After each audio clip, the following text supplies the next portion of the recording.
मेरे गुरु महेश्वर शिव को मेरा प्रणाम है। इस कालखंड के प्रथम शिव के शिष्य और हम सबों के परम आदरणीय वरेण्य गुरु भ्राता साहब श्री के चरणों में मेरा प्रणाम है। शक्ति स्वरूपा माँ नीलमानंद जी के चरणों में मेरा प्रणाम है और सिक्किम की इस संगोष्ठी में उपस्थित आप सभी गुरु भाई गुरु बहन के चरणों में मेरा प्रणाम है।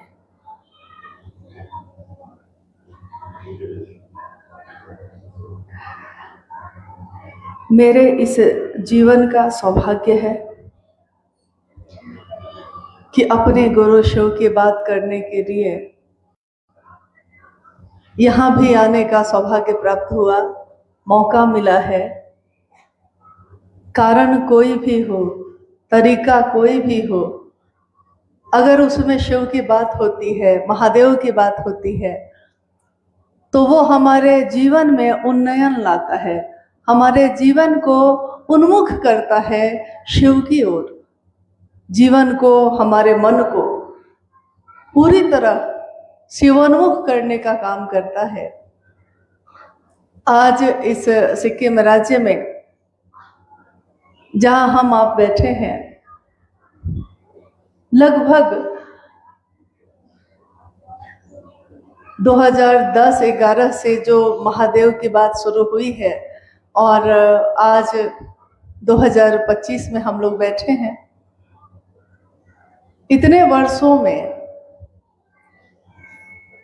कोई 1, 2, 3, 5, 10 इस तरह की संख्या में शिव के शिष्य बने और आज आप ही देखिए कि क्या स्थिति है। एक हॉल में एक छोटी सी बैठक में भी जगह नहीं मिल पा रही है, लोग दिक्कत में बैठे हैं। और हम लोगों ने तो सोचा था, यही सच्चाई यही है कि सोचा यही था कि शायद कुछ ही लोग होंगे, लेकिन आने के बाद दिख रहा है कि इन बीच के वर्षों में महादेव की बात इतनी ज़्यादा व्यापक हुई है, इतना प्रसार हुआ है उसका कि जिसकी कोई सीमा नहीं है। हर सीमा तोड़कर राज्य की सीमा, जिला की सीमा, देश की सीमा, सारे बंधन टूटते चले गए हैं और लोग महादेव की तरफ उन्मुख होकर चल रहे हैं। आपने अभी आज के इस कार्यक्रम में शिव गुरु हैं, हम उनके शिष्य हैं, इसके बारे में सुना। शिव को गुरु बनाने में 3 सूत्र कैसे मददगार होते हैं, इसके बारे में सुना है। इन 3 सूत्रों को देने वाले कौन हैं? ये कौन है साहब, ये कौन है माँ नीलमानंद, हमारी दीदी, और क्या है ये शिव की शिष्यता? इसका रास्ता कहाँ से होकर जाता है, इसकी मंजिल क्या है? शिव को गुरु बनाने के पीछे किसी का भी उद्देश्य क्या है? इन सारी बातों पे, इन सारे विषयों पे बात होती रही है अभी तक। लेकिन आज की इस बात को शुरू करने से पहले हम ये कहना चाहेंगे कि इस कालखंड में, यानी इस युग में, जिस युग को हम कहते हैं कली युग, कभी सतयुग भी आया था, कभी द्वापर युग भी आया था, कभी त्रेता युग भी आया था, और आज कलयुग है जो चल रहा है। आने वाले समय में युग बदलते हैं, लेकिन कोई ऐसा आता है इस कालखंड में जिसके बारे में उस पूरे युग के, उस पूरे समय के लोग कहते हैं कि वो युग को बदलने ही वाला था। युग को जिसने बदल दिया, पूरे युग को जिस भाव से भर दिया। सतयुग की अलग कहानी है, द्वापर युग की अलग कहानी है, त्रेता युग की अलग कहानी है, और कलयुग की ये कहानी है कि इस युग में एक शिव के शिष्य का जन्म हुआ। हमारे आपके साथ ही अनेक लोग रहते हैं, जीते हैं, हम प्रतिदिन उन लोगों को देखते हैं, लेकिन किसका मन उस शिव से कैसा जुड़ा है हम नहीं जान पाते। हम उनके साथ ही रहते हैं, लेकिन उनकी चेतना का, उस चैतन्य का दर्शन नहीं कर पाते। ऐसे ही जब दुनिया में ऐसे लोग आते हैं तो उस समय वो लोगों को संदेश देते देते थक जाते हैं। ज्यादातर लोग उनकी बात को नहीं सुनते। आपने अनेक जगहों पे देखा होगा, भगवान बुद्ध की आज मूर्ति है, भगवान बुद्ध को मानने वाले लोग हैं। लेकिन एक समय ऐसा था जब भगवान बुद्ध, जो राजा के बेटे थे, जब वो ज्ञान की खोज में निकले तो कोई उनके साथ नहीं था, न उनका महल, न उनके माता पिता, क्योंकि ज्ञान पे चलने का रास्ता अकेला होता है, शुरुआत अकेले से ही होती है। और उस समय किसी ने उनके बात पे विश्वास नहीं किया। एक ऐसा समय आया जब सम्यक ज्ञान भी हुआ। सम्यक ज्ञान यानी पूरी की पूरी समझ हो जाना इस जीवन की, कहाँ से आए हैं, कहाँ को जाएंगे, और इस जीवन में जो आए हैं इसका उद्देश्य क्या है, क्यों इंसान का जीवन मिला, क्यों इंसान का शरीर मिला। और जब वो शरीर उनका नश्वर है तो शरीर खत्म होगा, चीजें अगर बनी हैं तो एक दिन वो खत्म होंगी, काल जब लागू हुआ है तो एक दिन काल पूरा होगा। कोई भी चीज जो जगत में बनती है, जब जन्म की तिथि होती है तो उस शरीर की मृत्यु की तिथि भी उसी समय तय होती है, लेकिन उस चेतना की नहीं, उस चैतन्य की नहीं, जो सूक्ष्म है और जो इस शरीर के बंधन में रहता नहीं। शरीर बदलते हैं लेकिन वो जीवात्मा हजारों हजार साल उम्र होती है उसकी, हजारों हजार साल तक उसका जीवन चलता रहता है। उस शरीर का अंत हो सकता है, उस जीवात्मा का नहीं। तो जब इस कालखंड में साहब भजनानंद जी का जन्म हुआ, अब हम जब बोल रहे हैं इस बात को, उससे पहले आपसे जानना चाहते हैं कि जिनके कहने से हमने शिव को गुरु माना, ये कौन है, कहाँ हुआ इनका जन्म, क्या आप जानते हैं? क्या साहब भजनानंद जी का जन्म किस तारीख को हुआ, कहाँ हुआ? आप में से कोई जानते हैं? कोई नहीं जानते?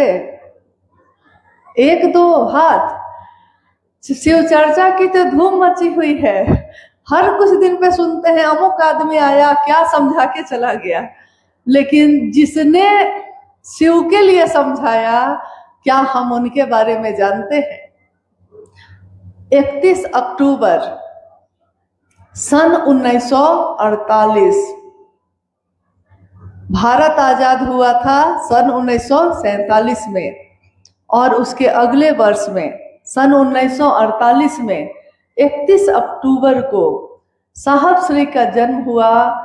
जिला था बिहार राज्य का जिला सिवान, और गांव का नाम था अमलोरी। और जिस घर में उनका जन्म हुआ, उस दिन कभी कभी आपने देखा होगा कि एक ही दिन में 2 तिथि हो जाती है, कभी कभी तिथि खंडित हो जाती है।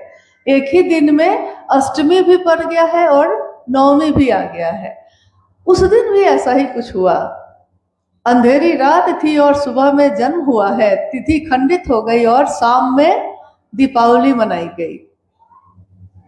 तो एक ऐसे शिव के अंश का जन्म हुआ कि जन्म होने के बाद तिथि ही बदल गई, और दीपावली के रूप में उस शाम सब घरों में दिए जले।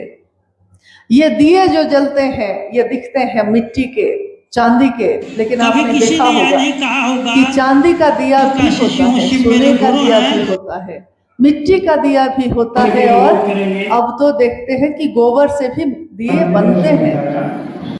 दिए अलग अलग हो सकते हैं, लेकिन उन दियों की रोशनी वो अलग नहीं होती है, वो एक ही होती है। रोशनी जिससे प्रकाश होता है, जिससे सारे अंधेरे दूर हो जाते हैं। उस समय कोई नहीं जान सका, प्रतिदिन इतने बच्चों का जन्म होता है, कौन जानता है कौन बच्चा आगे जाकर क्या करेगा। लेकिन उस दिन साहब के पिताजी डॉक्टर विश्वनाथ प्रसाद सिंह और साहब की माताजी राधा देवी, इनके घर में पहली संतान का जन्म हुआ। अपने भाई बहनों में सबसे बड़े साहब हरिंद्रानंद जी के जीवन में और भी भाई बहन हुए। साहब सबसे बड़े पुत्र हुए, उसके बाद 2 बहन हैं और उनसे छोटे एक भाई हैं, उनका नाम है हरानंद, जो दिल्ली में चीफ सिक्योरिटी कमिश्नर हैं। और साहब के बारे में अभी भी मैंने कितनी जगह पे पूछा कि क्या आप जानते हैं कि साहब ने अपने लौकिक जीवन को चलाने के लिए क्या काम किया? क्योंकि अध्यात्म या धर्म या शिव उनका पेशा नहीं है, शिव उनका जीवन है। शिव को कमाने का जरिया नहीं बनाया उन्होंने, शिव को बेचा नहीं उन्होंने, शिव के लिए अपना जीवन दिया है। लेकिन अपने जीवन को चलाने के लिए हर इंसान को कुछ काम करने पड़ते हैं। बहुत लोग ये भी नहीं बता पाते कि वो अपने जीवन में क्या करते थे। तो थोड़े समय में ही, लेकिन आइए हम लोग उनके बारे में जानते हैं, जिनके कारण शिव मेरे और आपके गुरु हुए हैं। उनके जन्म के बाद जब हमारे बच्चे जब खेलते हैं, तो खेलते हैं बच्चे तो क्या खेलते हैं? लूडो, कबड्डी, छुपा छुपाई, फिल्म देखते हैं, गाने गाते हैं, बच्चे तो यही करते हैं। लेकिन बच्चे हरिंद्रानंद जी उस समय भी अपने साथी बच्चों को बैठाकर यही कहते, आंख बंद करके यही कहते रहते कि देखो मैं अभी मंत्र जप रहा हूँ और अभी सोने का जहाज आएगा, देखना अभी आ ही रहा है। सब बच्चे आश्चर्य और भय से आंख बंद करके बैठ जाते थे और इंतजार करते थे कि वो सोने का जहाज आ रहा है कि नहीं आ रहा है, और ये हंसने लगते। तस्वीर जो लगी रहती घर में महादेव की कागज पे, उस कागज की तस्वीर पे जब वो सुनते कि ये महादेव हैं, भगवान हैं, तो वो साइफन से, यानी जो पाइप होता है पानी का, उस पाइप से उस तस्वीर पे पानी डालकर देखते कि महादेव है, ये भगवान है। तब तो ये कागज गलेगा नहीं, लेकिन पानी पड़ने के बाद वो कागज गल जाता था। और साहब कहते हैं कि क्यों गला?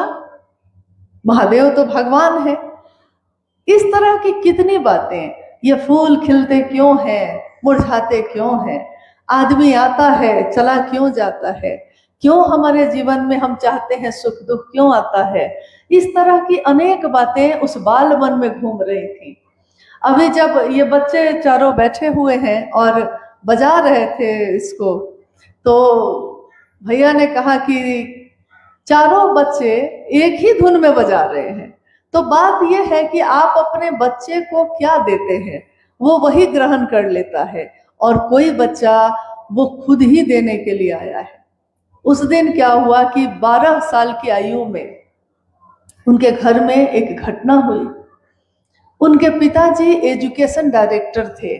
शिक्षा विभाग जानते हैं आप, हर राज्य में शिक्षा विभाग, स्वास्थ्य विभाग होते हैं। तो बिहार, उस समय बिहार और झारखंड एक ही था, झारखंड राज्य नहीं बना था उस समय। और साहब के पिताजी डॉक्टर विश्वनाथ प्रसाद सिंह बहुत विद्वान आदमी थे, एजुकेशन डायरेक्टर के पद पे थे। स्वाभाविक है अगर हमारे आपके बीच कोई मास्टर साहब होंगे, शिक्षक होंगे, जो कि हैं, शिक्षक हैं यहाँ, उनके घर में आप देखिएगा कि वो अपने बच्चे को चाहेंगे कि कितना पढ़ ले वो, क्योंकि उनको ये भय हो जाता है कि अगर मेरा बच्चा नहीं पढ़ेगा तो लोग कहेंगे कि दूसरे को खाक पढ़ाएंगे आपका बच्चा तो पढ़ता नहीं है। और ये तो शिक्षा विभाग में पदाधिकारी थे बड़े। तो साहब के पिताजी चाहते थे कि मेरा बच्चा पढ़ लिख कर बड़ा अधिकारी बने, मेरी तरह विद्वान बने और दुनिया में एक मकाम हासिल करे। अक्सर माँ बाप यही सोचते हैं। हर माँ बाप से आप पूछिए आप अपने बच्चे को क्या बनाना चाहते हैं, तो वो कहते हैं कि हम डॉक्टर बनाना चाहते हैं, हम इंजीनियर बनाना चाहते हैं, लेकिन इंसान बनाना चाहते हैं ये कोई नहीं कहता। बाद में दुखी होता है कि डॉक्टर बनाया था और आज मुझको ही नहीं पूछता है, क्योंकि जो मूल मानवीय गुण थे वो तो हमने दिए ही नहीं। तो उस दिन उनके पिता भी यही चाहते थे कि मेरा बेटा एक बड़ा पदाधिकारी बने। लेकिन समय ऐसा हुआ कि साहब के पिताजी के पास, चूंकि वो उर्दू, हिंदी, अंग्रेजी सब साहित्य में विद्वान थे वो, तो उनके पास अक्सर तरह तरह के लोग आते थे। और एक दिन एक शिक्षक जो आए हुए थे, लेकिन वो कुछ तंत्र मंत्र जानते थे, और बालक 12 साल के बालक हरिंद्रानंद जी जब सरस्वती पूजा के दिन अपने पिता के चैम्बर में जा ही रहे थे इस बात के लिए कि सरस्वती पूजा के लिए स्कूल में पैसा जमा करना है, पिताजी आप दे दीजिए, तो उन्होंने देखा कि मेरे पिता के सामने एक व्यक्ति बैठे हैं और वो अपनी बाई बाह पे कागज को रगड़ रहे हैं। कागज पे शब्द उभर जाते हैं और पता नहीं क्या हो रहा है। ये विचलित हो गए और ये कहते हुए कि कहाँ के ठग आ गए हैं यहाँ। उनके पिताजी ने डांट के कहा कि तुम जाओ, स्कूल जाओ। लौटने के बाद साहब जब दोबारा घर में लौटे शाम में, तो उन्होंने देखा कि वो व्यक्ति वहीं बैठे हुए हैं। तब उन्होंने पूछा कि ये यही है अभी तक? पता चला कि शिक्षक अब कुछ दिनों तक यहीं रहेंगे और हरिंद्रानंद जी को पढ़ाने का जिम्मा मिला है इनको। और साहब ने अब, छोटी सी एक घटना है और बार बार इसको हम लोग इसलिए दोहराते हैं, इसलिए बताते हैं ताकि हम समझ सकें, जान सकें कि क्यों उनका जीवन पूरी तरह महादेव की तरफ मुड़ गया, क्या हुआ था उस समय ऐसा। तो उस शिक्षक ने बच्चे से, हरिंद्रानंद जी से कहा, बउआ खरीका लाइए। खरीका, खाना खा के बैठे थे तो दांत साफ करने के लिए हम लोग के घरों में नीम के या लकड़ी के खरीके का प्रयोग होता है। तो उन्होंने कहा कि बउआ खरीका लाइए। साहब को लगा, 12 साल के थे, लेकिन लगा कि मुझसे खरीका मांग रहे हैं, मैं क्यों दूंगा। लेकिन फिर मांगा उन्होंने, तो इन्होंने जानबूझकर नारियल का झाड़ू जो रखा हुआ था आंगन साफ करने के लिए, उस झाड़ू में से एक तिनका तोड़ा और जाकर मास्टर साहब को दे दिया। मास्टर ने देख लिया कि बच्चा जानबूझकर मेरे साथ अपमान कर रहा है, मेरा जानबूझ के मुझको तंग कर रहा है, तो उन्होंने उस खरीके को जोर से ऐसे पटका। जैसे ही खरीका पटका गया धरती पे, और वो हरिंद्रानंद जी देख रहे हैं, 12 साल की आयु है, देख रहे हैं कि ये खरीका धरती पे गिरते ही सांप बनकर चलने लगा। तो 12 साल की आयु थी और अचानक ये घटना जो हुई, ये चीख पड़े और चीखे ऐसे कि मास्टर साहब के ऊपर ही कूद गए। मास्टर साहब भी घबरा गए। उन्होंने कहा, बउआ कुछ नहीं, कुछ ना भइल बा, सब ठीक बा, सब ठीक बा। और फिर उन्होंने देखा तो अब कहीं सांप नहीं था, खरीका था। अब इनके मन में ये बात हुई, ये जो आपने किया ये क्या है? मास्टर साहब ने कहा, ये चमत्कार है, ये चमत्कार होते हैं ऐसे।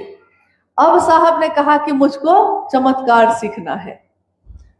मुरे चमत्कार सीखने के लिए थे।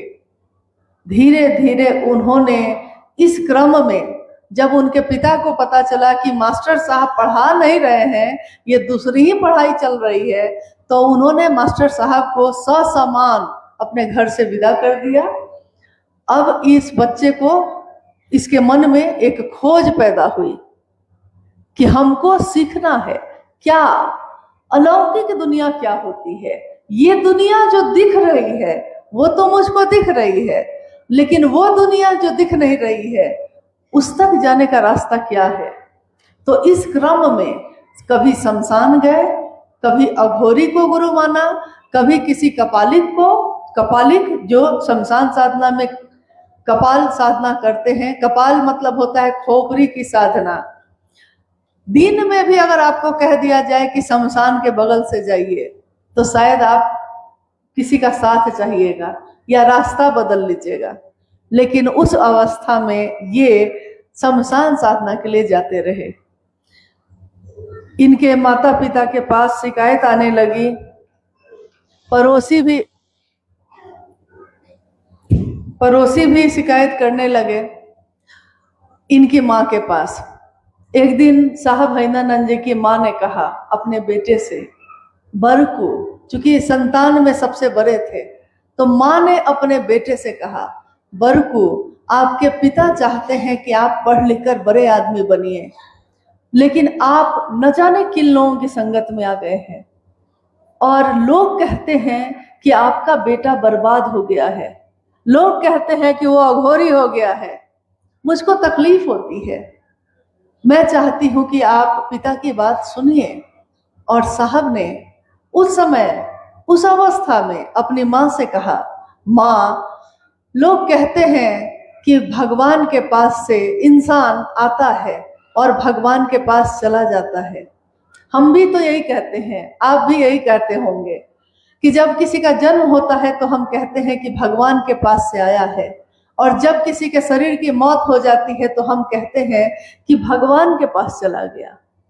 और साहब हरिनानंद जी ने उस दिन अपनी माँ से कहा, माँ, लोग ऐसा कहते हैं, ये कौन है भगवान, ये दिखता क्यों नहीं है, कहाँ रहता है, कैसे मिलेगा।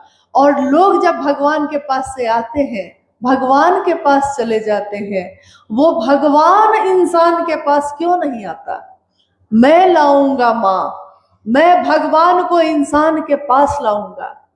और उनकी माँ उनका चेहरा ही देखती रह गई। इस बात का जिक्र किया है साहब के जीवन की घटना में, आप अगर कभी पढ़ेंगे उसमें ये घटना लिखी गई है। धीरे धीरे एक तरफ वो पढ़ते भी रहे, पढ़ाई भी करते रहे, और एक तरफ ये साधनाएं भी चलती रहीं, गुरु पे गुरु बदलते रहे, जीवन आगे बढ़ता रहा। और एक समय ऐसा आया जब वो कॉलेज में गए, कॉलेज की पढ़ाई करके लॉ पढ़ने के लिए पटना लॉ कॉलेज में गए। पटना लॉ कॉलेज में जब वो पढ़ रहे थे तो नजदीक में जो भी शमशान होता उसमें रात्रि में वो शमशान साधना के लिए जाया करते थे। अभी आपने सुना है कि आरा जिला के गांगी शमशान में वो शाम के शाम पटना से ट्रेन पकड़ के वहां जाते, रात भर साधना करते और सुबह में फिर पटना वापस आ जाते। इस क्रम में एक रात ऐसा हुआ, नवंबर का महीना था और सर्द रात थी। अब तो नवंबर में भी कभी कभी गर्मी आती है, लेकिन यह साल था सन 1974 का। इससे 2 वर्ष पूर्व सन 1972 में साहब ने शिव को गुरु कब माना है, आप जानते हैं? नहीं, सन 1972 में राजमणि नीलम आनंद जी के साथ उनका विवाह हुआ। ये राजमणि नीलम आनंद, ये मां नीलम आनंद, ये दीदी जिनको हम कहते हैं, जिनकी तस्वीर है यहाँ, ये कौन है? हम में से बहुत लोग अभी भी इस बात को नहीं जानते, क्योंकि कोई ऐसे लोग जो जानते हैं बताते भी नहीं है। हर व्यक्ति ये बताना चाहता है कि मैं कौन हूं, मुझको जानो, मैं कौन हूं, मेरे पीछे चलो, लेकिन अक्सर ज्यादातर लोग ये नहीं बताते कि किनके कारण शिव मेरे आपके गुरु हुए हैं। पलामू अब झारखंड में है, पलामू जिला। पलामू में एक जगह है मनातूगढ़। गढ़ मतलब कि स्पष्ट है, गढ़ उस जगह को कहते हैं जो किला जैसा मकान होता है, किला, फोर्ट। मनातूगढ़ में उस समय जिस परिवार में इनका जन्म हुआ था, मां नीलम आनंद जी का, मां नीलम आनंद जी का जन्म हुआ 27 जुलाई सन 1952 में। मनातूगढ़ के उस घर में, जो घर छोटा सा नहीं था, वो 7 आंगन का एक बहुत बड़ा किले नुमा घर था। उसका नाम ही उस जगह पे रखा गया मनातूगढ़। जब जन्म हुआ था, नाग पंचमी का व्रत होता है, जानते हैं? नाग पंचमी, नाग पंचमी में नाग की पूजा होती है, और जिस दिन उनका जन्म हुआ उस दिन तिथि थी नाग पंचमी की। तो नाग पंचमी में जन्म के समय जब बच्ची को बिस्तर पे रखा गया, मां नीलम आनंद जी के पिताजी का नाम है मऊआर जगदीश्वर जीत सिंह। आप में से सबके हाथ में मोबाइल होगा, मोबाइल तो अब सबके हाथ में रहता है, और कुछ भी खोजना हो तो अब मन से हम नहीं खोजते, गूगल पे ही खोजते हैं। तो कभी भी अगर आप इस नाम को गूगल पे टाइप करिएगा, मऊआर जगदीश्वर जीत सिंह, तो बीबीसी न्यूज, जो उस समय बीबीसी से लोग गए थे मनातूगढ़ उनका इंटरव्यू लेने, उस समय उनकी तूती बोलती थी। और उनके बारे में गूगल पे आज भी आप देख सकते हैं।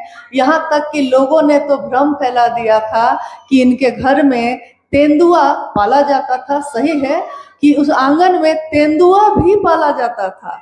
हिरन, तेंदुआ, इस तरह के सारे जानवर आंगन में घूमते रहते थे माँ राजमणि नीलम आनंद जी के घर पे।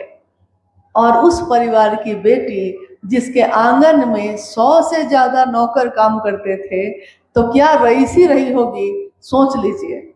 और उनकी शादी हुई साहब हईंदानंद जी से 22 मई 1972 को मनातूगढ़ में। साहब उस समय कानून की पढ़ाई कर रहे थे, लेकिन शमशान साधना चल रही थी। लोग कहते हैं कि अक्सर शादी होने के बाद जब पत्नी आती है तो पति जो चाहता है उसमें कुछ ना कुछ बाधा आ जाती है। लेकिन साहब हईंदानंद जी के जीवन में एक ऐसी सत्ता आई पत्नी के रूप में, अर्धांगिनी के रूप में। उनकी पत्नी जो आई, उन्होंने उनके इस अलौकिक चाहत को और ज्यादा तेज करने में ही मदद की कि जरूर आप इस खोज को पूरा करिए। साथ दिया। सन 1974 में साहब हईंदानंद जी ने आरा के गांगी शमशान में, जब वो अंधेरी रात में बैठे थे, 2 बजे का समय था और ठंड का मौसम, चारों तरफ धुंध थी। उस अवस्था में उन्होंने अपने जीवन के बारे में सोचा।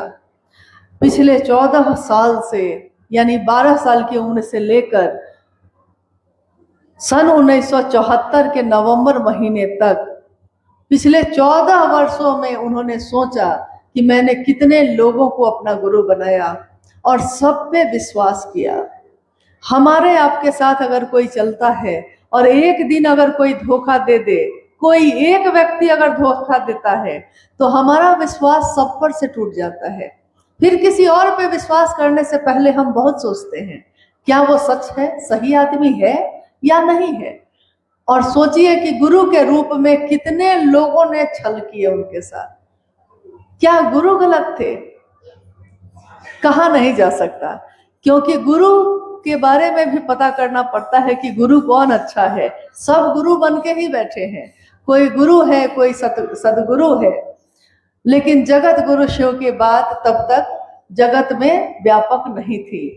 और उनके मन में एक विचार प्रवेश करता है, सब कुछ शांत है, मन में एक विचार आया है, एक श्लोक, एक पंक्ति जो उनके घर में अक्सर उनके पिताजी बोला करते थे।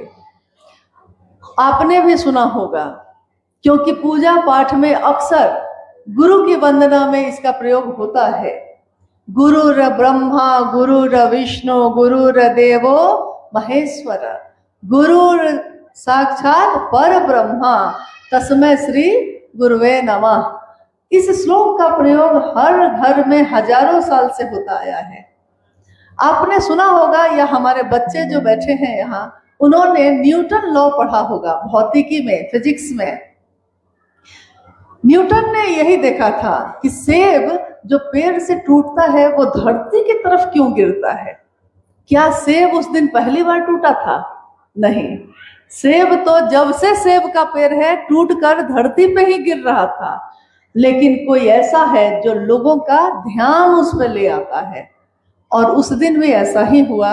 साहब के मन में इस श्लोक के प्रवेश करने के बाद उन्होंने सोचा कि गुरु साक्षात पर ब्रह्म होते हैं, यानी गुरु में ब्रह्मानी शक्ति होती है, वैष्णवी शक्ति होती है, रुद्रानी शक्ति होती है, इस उत्पत्ति, स्थिति और लय की शक्ति होती है, यहाँ तक कि गुरु भगवान होते हैं। साहब ने सोचा कि जब गुरु भगवान होते हैं तो भगवान ही गुरु क्यों नहीं है। जब गुरु भगवान होते हैं यानी कि भगवान होगा गुरु, तभी धरती पे कोई गुरु है। ये उन्हीं के मन में क्यों आया? उस दिन मेरे आपके या तथाकथित बहुत लोग घूम रहे हैं आज जो साहब बन ही जाना चाह रहे हैं, क्यों नहीं उनके मन में आया? उस दिन उनके मन में ये आया और उन्होंने तत्क्षण शिव को, भगवान शिव को अपना गुरु बना लिया। नहीं जानते थे कि गुरु है भी कि नहीं। न उन्होंने शिव पुराण पढ़ा था उस समय, न उन्होंने तुलसीदास का लिखा हुआ रामचरितमानस पढ़ा था, न उन्होंने महाभारत पढ़े थे, कोई शास्त्र नहीं पढ़े थे, क्योंकि शमशान साधना में तंत्र, प्रेम और समर्पण की विधा है। उसमें शास्त्रों का क्या काम, उसमें किताबों का क्या काम। तो उसमें तो कुछ ऐसी क्रियाएं हैं जो ईश्वर से जोड़ती हैं, उसमें किताबों का कोई काम नहीं। तो इन्होंने कभी शास्त्र पढ़े ही नहीं थे, जाना ही नहीं था कि उसमें लिखा हुआ भी है। और उसके कुछ समय के बाद बिहार प्रशासनिक परीक्षा दी उन्होंने।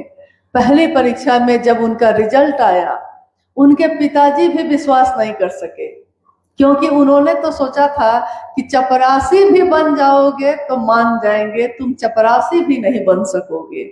और साहब ने कहा, मैं नहीं जानता कि मैं कैसे बना। हाँ, ये था कि जो पढ़ता था भूलता नहीं था, जो पढ़ लिया है वो याद रहता था। तो हुआ ये कि एक बड़े पदाधिकारी अब बन के ये बिहार प्रशासनिक सेवा में भी चले गए। और माँ नीलम आनंद, उनके 3 बच्चे हुए। साहब और दीदी के लौकिक जीवन में 3 बच्चे हैं। अर्चित आनंद जी हैं, अनुनीता आनंद हैं और अभिनव आनंद जी हैं। और इन तीनों बच्चों के साथ साहब और दीदी का परिवार अब एक गृहस्थ कुल भी है। गृहस्थ कुल जिसमें सारी समस्याएं जो आपके घर में होती हैं उनके घर में भी हो रही हैं। अगर वो ईमानदार हो अफसर, तो अफसर अगर ईमानदार है, पद है उसके पास, सम्मान है उसके पास, लेकिन पैसे नहीं होते, क्योंकि पैसा तो जो तनख्वाह मिलेगा उतना ही होगा। उसी तनख्वाह में, उसी वेतन में अपने परिवार को चलाते चलाते एक दिन ऐसा भी हुआ कि सन 1982 में जब साहब पाटन में वीडियो थे और पाटन से उनका तबादला मधेपुरा जिला में हुआ। मधेपुरा जिला में सिंहेश्वर मंदिर है, और सिंहेश्वर मंदिर जो श्रृंगी ऋषि के द्वारा स्थापित है। शिव को गुरु मानने के बाद सन 1974 के बाद सन 1975 में मुजफ्फरपुर एक जिला है, तुर्की नाम के जगह पे नमः शिवाय का प्रवेश होता है। साहब की सांसों पे नमः आता है और शिवाय उतर जाता है। सन 1982 में मधेपुरा में जब महादेव को प्रसाद चढ़ाने वो जाते हैं, तो महादेव की दया का साक्षात अनुभव वो करते हैं। जब वो कहते हैं कि महादेव को कि बूढ़ा वो इज्जत रखिया, तो महादेव की वो दया जो सबके बीच फलीभूत होती है, उसने इनके मन को समझा दिया है कि महादेव की दया हो तो कुछ भी हो सकता है। लोग कहते हैं कि कीम न सिद्धते भूतले, इस धरती पे ऐसा क्या है जो महादेव चाहेंगे और नहीं होगा, क्योंकि ये धरती ही उनकी बनाई हुई है, उनकी इच्छा का प्रकटीकरण है। तो जब इस धरती पे महादेव का ही सब कुछ है, महादेव से जुड़ा हुआ जो भी होगा, जो वो चाहेगा, इस धरती पे वो होगा। और फिर आकाशवाणी एक सुनाई दी उनको सन 1986 में बेगूसराय की धरती पर, जब वो मधेपुरा से पटना जा रहे हैं और एक रात वो रुक गए हैं बेगूसराय में। एक आकाशवाणी सुबह 4 बजे जो इनको सुनाई देती है, सुनाई कानों से नहीं, इनके मन को सुनाई देती है। एक समय था जब आकाशवाणी मतलब लोग कहते थे कि आकाशवाणी ये कैसे हो सकता है। अगर आज कोई विज्ञान पढ़ता है तो वो कहता है कि आकाशवाणी कैसे हो सकता है, ये सब विज्ञान के लोग नहीं मानते। लेकिन एक बार ऐसा हुआ कि जब रेडियो का आविष्कार हुआ और पहली बार भारत में रेडियो घर में आया, तो जब आपने ऑन किया होगा उसको, तो उस रेडियो पे पहली पंक्ति यही गूंजी थी, ये आकाशवाणी है। याद है किसी को? रेडियो जब शुरू हुआ था तो देखिए, एक दिन विज्ञान ने खोजा अध्यात्म के उस तरीके को कि आकाश में तरंगे मशीन के द्वारा कैसे सुनी जा सकती हैं। लेकिन एक समय ऐसा भी रहा है जब आकाशवाणी इंसान का मन भी सुनता है, और उस दिन की घटना में यही हुआ। साहब के मन ने सुना, आवाज ने कहा, तुम क्या करते हो? साहब ने कहा, मैं शिव शिष्य बनाता हूं। ये वो समय था जब वो डिप्टी कलेक्टर थे और मजिस्ट्रेट के रूप में उनकी पोस्टिंग थी मधेपुरा में।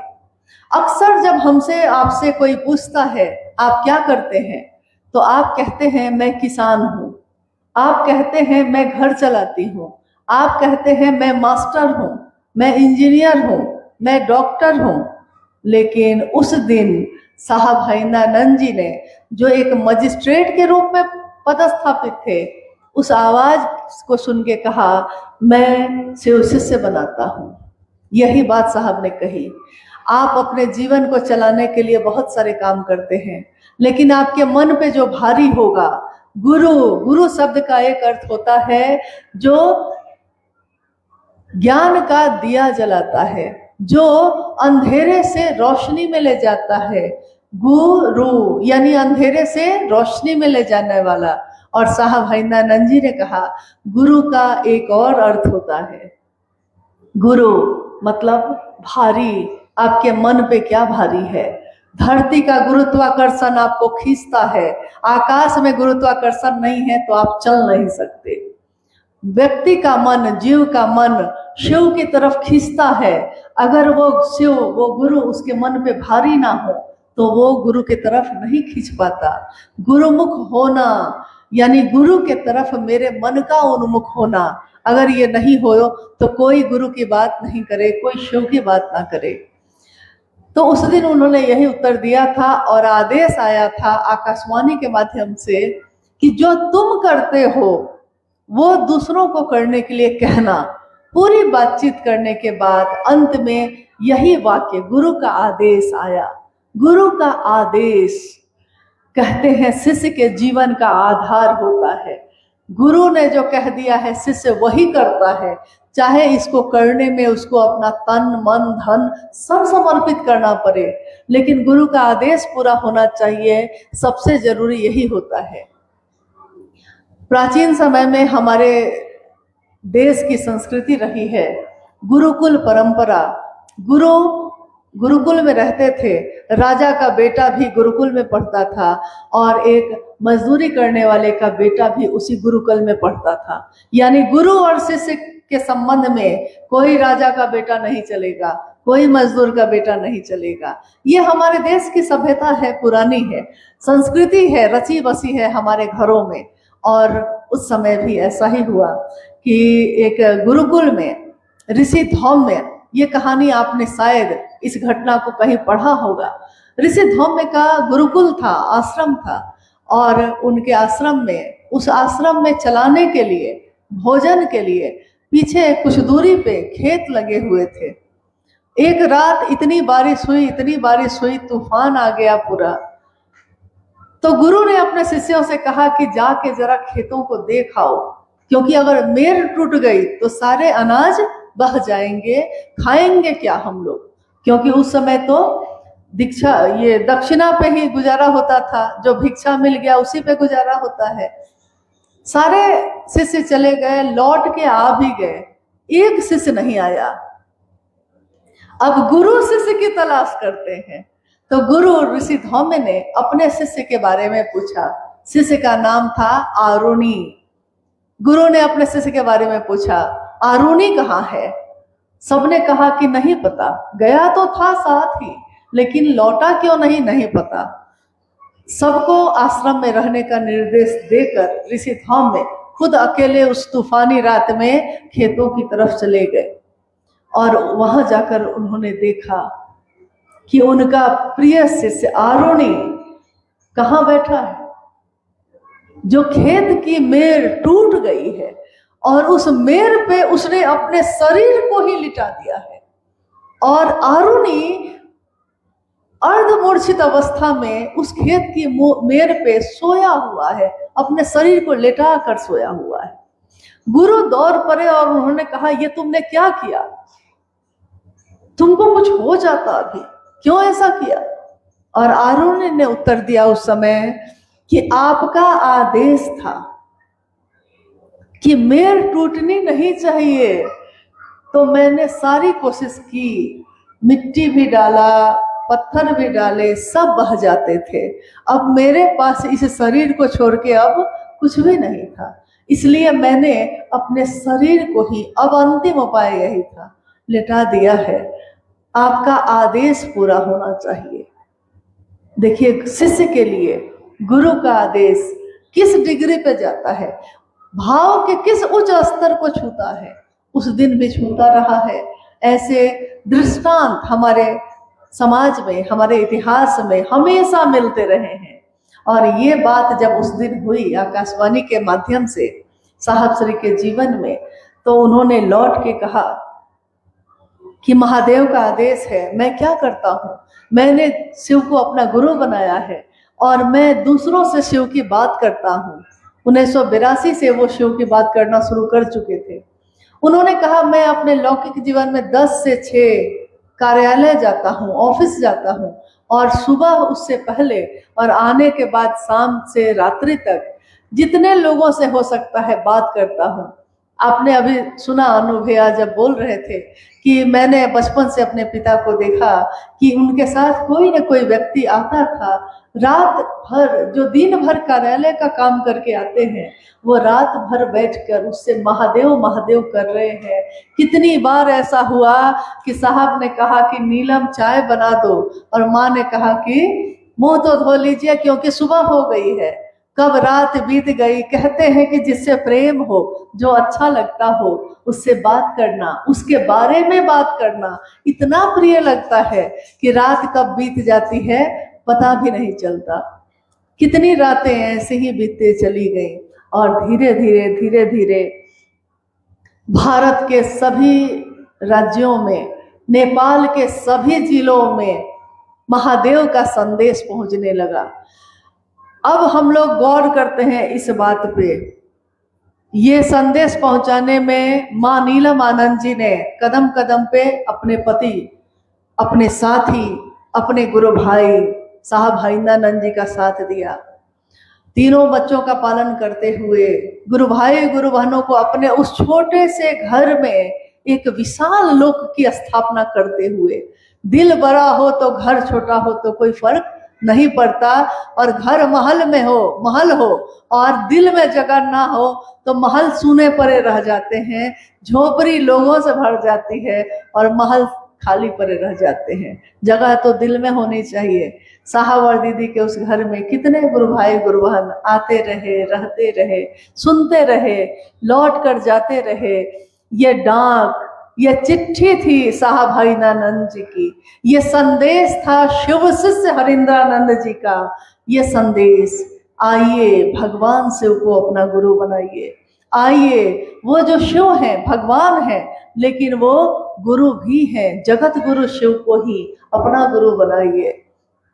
उनके संदेश से यह स्पष्ट था कि जब जगत गुरु शिव स्वयं गुरु है तो हम यहाँ वहाँ क्यों भटकते हैं।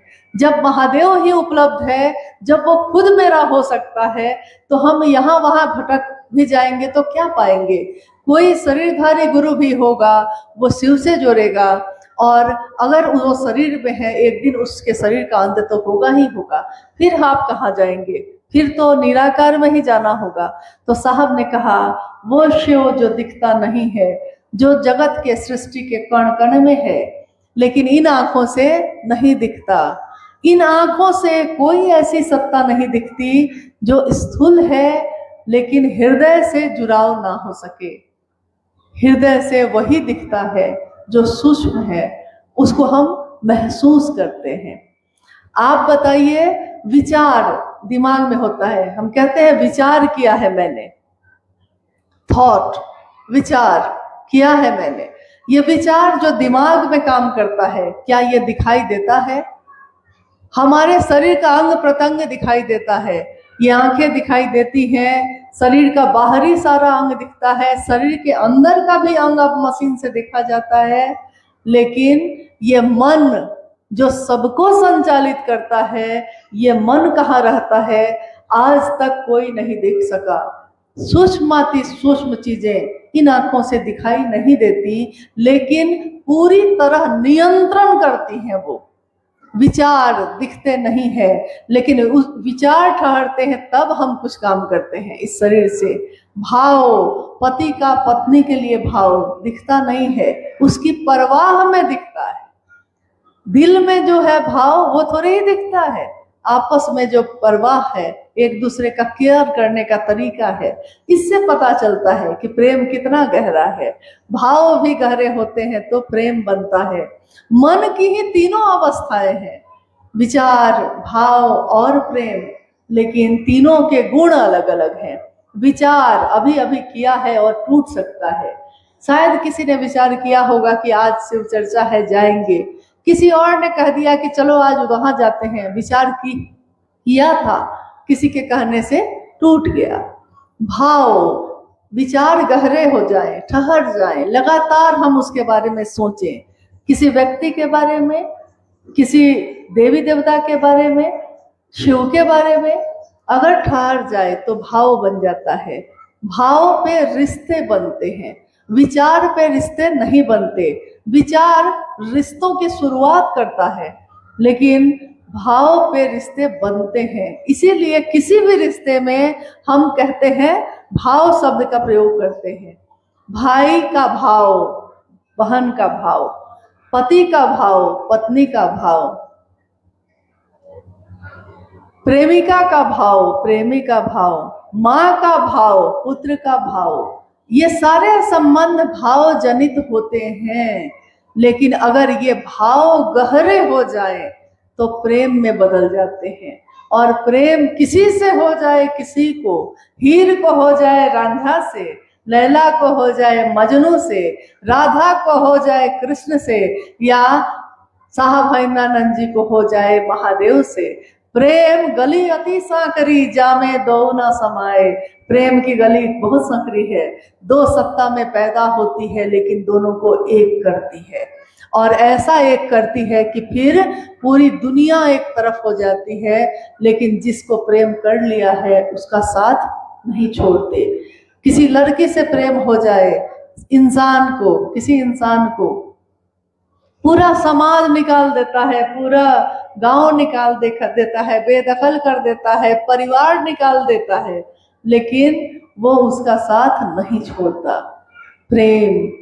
प्रेम बदलता नहीं है, लेकिन अगर कोई बदल जाता है यानी उसने प्रेम किया ही नहीं, अभी मात्र विचारों में था, अभी भाव को थोड़ा थोड़ा समझा था, तब तक तो ऐसा हो गया।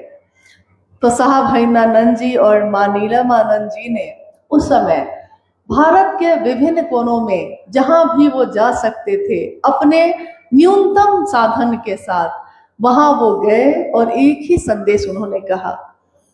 ये साहब भैनानंद जो इतने बड़े पदाधिकारी रहे, ये माँ नीलमानंद जो राज परिवार की बेटी और डिप्टी कलेक्टर की पत्नी रही, लेकिन महादेव की बात करने के लिए जिस तरह आज आप जाते हैं, पहाड़ों पे चढ़ चढ़ के बस्तियों में जाते हैं, गांव में जाते हैं, किसी दिन जब शुरुआत हुई थी तो साहब और दीदी जाते थे। और कितने जगह पे उन्होंने कहा, मैं सरकारी गाड़ी से जाऊंगा, इतने लोगों को साथ लेके जाऊंगा, तो लोग कहेंगे कि मुझसे नजदीक नहीं आएंगे, कहेंगे कि कोई पदाधिकारी आया है, उसके पास हम कैसे बैठे।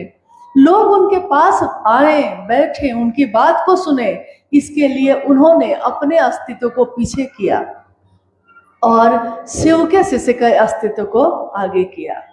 शिव शिष्य के रूप में वो धरती के लोगों तक गए और महादेव की बात की। उनके जीवन की घटनाओं ने जो उनको सिखाया था, उनको 3 सूत्रों के माध्यम से लोगों के बीच दिया।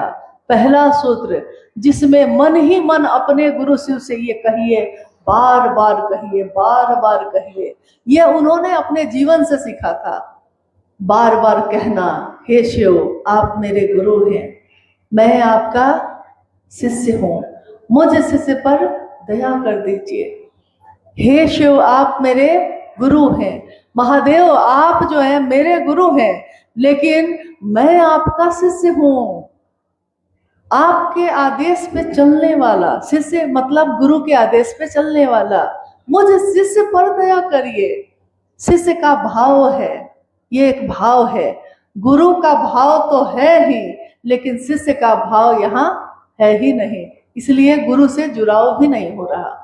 तो जुड़ाव हो जाए, भाव प्रकट हो जाए, इसके लिए पहला सूत्र है दया की याचना, भक्ति की अभिव्यक्ति कही गई। दूसरा सूत्र उन्होंने दिया गुरु का आदेश। अक्सर गुरु का आदेश ही सबसे पहले होता है, लेकिन यहाँ साहब श्री ने गुरु के आदेश को दूसरे सूत्र पे किया, क्योंकि उन्होंने देखा कि गुरु का आदेश भी तब तक पूरा नहीं हो सकता जब तक उनकी दया ना हो। तो गुरु की चर्चा यानी शिव की चर्चा जो हम आप आज कर रहे हैं।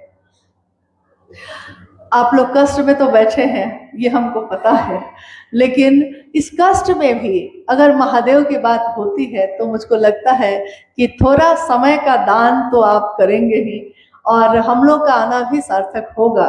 क्योंकि सही बात अगर हम नहीं जाने और उस काम को करते रहे तो उसका वो परिणाम, वो रिजल्ट नहीं आता जो सोचकर आपने शुरू किया था। शिव की चर्चा एक ऐसा शब्द है, ये महादेव से दया मांगना, ये भी एक ऐसा शब्द है जो इससे पहले आध्यात्म में या धर्म में कभी भी प्रयोग नहीं किया गया। हमेशा गुरु कृपा, मोक्ष मूलम गुरु कृपा, गुरु की कृपा होगी तो शिष्य में परिवारजन होगा। लेकिन साहब ने कहा महादेव जब गुरु होंगे तो क्या पात्रता देखेंगे, राक्षस भी उन्हीं के हैं, देवी देवता भी उन्हीं के हैं, ये नर लोक, ये नाग लोक, ये अंतरिक्ष का लोक, सब तो उन्हीं का है, वो क्या पात्रता खोजेंगे। तो उन्होंने कहा मात्र दया मांगना, यानी किया कुछ भी नहीं है। कृपा का अर्थ होता है करो और पाओ, और दया का अर्थ होता है कुछ भी नहीं जानते हैं, ना क्रिया न साध, ना अधम हूं, अयोग्य हूं, पतित हूं। लेकिन बड़ी सुंदर एक बात है कि अगर हम पतित न होते तो आप पतित पावन कैसे होते। आप पावन हैं, हम पतित हैं, और दोनों मिल जाते हैं तो पतित पावन है। हम दीन हैं, आप बंधु हैं, और हम दोनों मिल जाते हैं तो आप दीन बंधु हैं। गरीबों के दिल में जगह तुम न पाते महादेव, तो गरीबों से है बादशाहत तुम्हारी। महादेव तुम महादेव हो इसलिए क्योंकि तुम दिल में रहते हो, कर्म कांड में नहीं रहते। अरे महादेव को तो जल चढ़ाइए तो खुश हो जाते हैं, कुछ ना चढ़ाइए। यहाँ तक कि एक घटना आई थी कि एक चोर ने अंधेरी रात में एक घर में चोरी करने की कोशिश की, चोरी नहीं कर सका, लोग जाग गए, भागा, वहां से भागा जंगल में। एक छोटा सा मंदिर था उस जंगल में, और अंधेरी रात में उसको कहीं कुछ दिखाई नहीं दे रहा था। उस मंदिर में किसी ने कभी सोने का एक घंटा लगवाया था, किसी ने लगाया होगा, अंधेरे में भी वो सोने का घंटा चमक रहा था। चोर ने सोचा कि क्या पता आज इसी से मेरा गुजारा हो जाए, इसको चुरा लेता हूं। और उसने अपने पैर से अंधेरे में चारों तरफ टटोला, कहीं कुछ नहीं था। फिर उसको पैर से लगा कि कुछ ऊंची सी जगह कुछ है, और वो उस पे चढ़ गया और पीतल का वो सोने का वो घंटा वो उतारने लगा, और देखता है कि महादेव प्रकट हो गए। महादेव प्रकट हो गए और पूछते हैं क्या चाहिए तुमको, क्या चाहिए तुमको। और वो चोर अचंभित खड़ा है और सोचता है कि मैंने तो जीवन भर चोरी के सिवा कुछ भी नहीं किया, और महादेव कैसे प्रकट हो गए। तो उसने कहा प्रभु आप कैसे प्रकट हो गए, मैंने तो आपके लिए कुछ भी नहीं किया। महादेव ने कहा कि क्या बात करते हो, कुछ भी कैसे नहीं किया है। अरे लोग मुझ पे जल चढ़ाते हैं, दूध चढ़ाते हैं, फल फूल चढ़ाते हैं, धतूरा चढ़ाते हैं, और तुमने तो अपने आप को ही चढ़ा दिया है। तब उसको पता चला कि जिसपे उसने खड़े होने की कोशिश की वो शिवलिंग था। देखिए, हरि से लागी रहो रे भाई, तेरा बनत बनत बन जाए। महादेव से किसी भी तरह से सटे रहना, किसी भी तरह से उनके नजदीक होना हमारे जीवन की दशा और दिशा को बदल देता है। चाहे जैसे होइए, लेकिन होइए। तो आपने अभी सुना कि शिव की दया, शिव से दया मांगना, इससे पहले अध्यात्म में कभी किसी ने ये नहीं कहा। सब ने, गुरु और सदगुरु श्रेणी के सभी लोगों ने पात्रता खोजी है, योग्यता खोजी है। क्या आप इस जाति के हैं? क्या आप इस धर्म के हैं? क्या आप ब्रह्मचारी हैं? क्या आप शाकाहारी हैं? यानी गुरु अगर शरीर में है, सदगुरु भी अगर शरीर में है, तो वो पात्रता खोजेंगे, कोई ना कोई नियम लगाएंगे ही लगाएंगे, कुछ ना कुछ पसंद नापसंद होगी ही होगी। लेकिन जगत गुरु शिव, जैसे ही हम कहते हैं, अब जगत गुरु शिव पात्रता अगर खोजने लगे, तो कोई इस धरती पे ऐसा नहीं है कि शिव का शिष्य होने की पात्रता रखता हो। हम बात किसकी कर रहे हैं? उस महादेव की, काल भी जिसके नियंत्रण में है, उस महादेव की जो नटराज हैं और जिनके नृत्य से ऐसी कितनी दुनिया बनती है, रहती है और टूट जाती है। उस महादेव की जिसके समक्ष देवी देवताओं के गुरु भी सिर झुकाते हैं, राक्षसों के गुरु भी सिर झुकाते हैं। काल भी जिसको भजता है शिव शिवम शिव शिवम। और हम आप जैसे व्यक्ति, हमने किया ही क्या? हमने जाना ही क्या? कौन सी साधना की? कितने मंत्रों का जप किया? क्या कर लिया? लेकिन अपने मन को समर्पित किया है, झुकाया है। ए उरग उर के बल जा, कलहार लेंगे शंभू। एक सांप, उरग मतलब सांप, उरग सीने के बल, यानी झुक कर अगर उस महादेव के पास जाता है, तो महादेव उसको अपने गले में धारित करते हैं। रौ रौ नरक के भागी को भी निखार देंगे शंभू। जो करोड़ों करोड़ नरक मिले, ऐसा पाप भी अगर किसी ने किया है और वो भी महादेव के सामने झुक जाता है, तो महादेव उसको भी उससे निकाल देते हैं। और उस महादेव को हमारे आपके जैसे सामान्य से अति सामान्य लोगों ने अपना गुरु बनाया है। तो दया मांगने के सिवा कोई उपाय नहीं है। कुछ नहीं आता है, दया कर दीजिए। शिव की चर्चा, इसका प्रचलन भी आप इतिहास उठाइए। अगर इतिहास का कोई विद्यार्थी है तो वो जरूर सारे इतिहास के शास्त्रों को उठा ले। किसी शास्त्र में शिव की चर्चा का उल्लेख नहीं मिलेगा। शिव कथा का मिलेगा, राम कथा का है, महाभारत कथा का है, शिव पुराण कथा का है। शिव चर्चा का कोई जिक्र नहीं है कहीं। शिव चर्चा, इसका अर्थ होता है शिव की बात। शिव की बात जो करता है वो, जो सुनता है वो। शिव की चर्चा का एक ही अर्थ होता है, शिव की चर्चा अगर आप बोलते हैं तब, आप सुनते हैं तब, आपका मन उस शिव की परिधि में रहे और जो बोलता है, जो सुनता है, दोनों को शिव भाव से भर दे। फिर आपके मन में अभी कोई दूसरा विचार प्रवेश न कर सके। कोई मिल ले आपसे तो महादेव को भूले नहीं, कोई सुन ले आपको तो महादेव की बात ही उसके मुंह से निकले। महादेव की चर्चा यानी सिर्फ शिव की बात, एक निष्ठता, समर्पण, सिर्फ शिव और कोई नहीं। जैसा माँ उमा ने कहा, जैसा शिव को चाहा, शिव से नहीं चाहा। चाहने वाले शिव की चर्चा जिसमें कोई कर्म कांड नहीं है, लेकिन शिव की बात होते होते महादेव के सिवा फिर कोई याद भी नहीं आता। तीसरा सूत्र उन्होंने कहा, गुरु हैं तो प्रणाम करिएगा।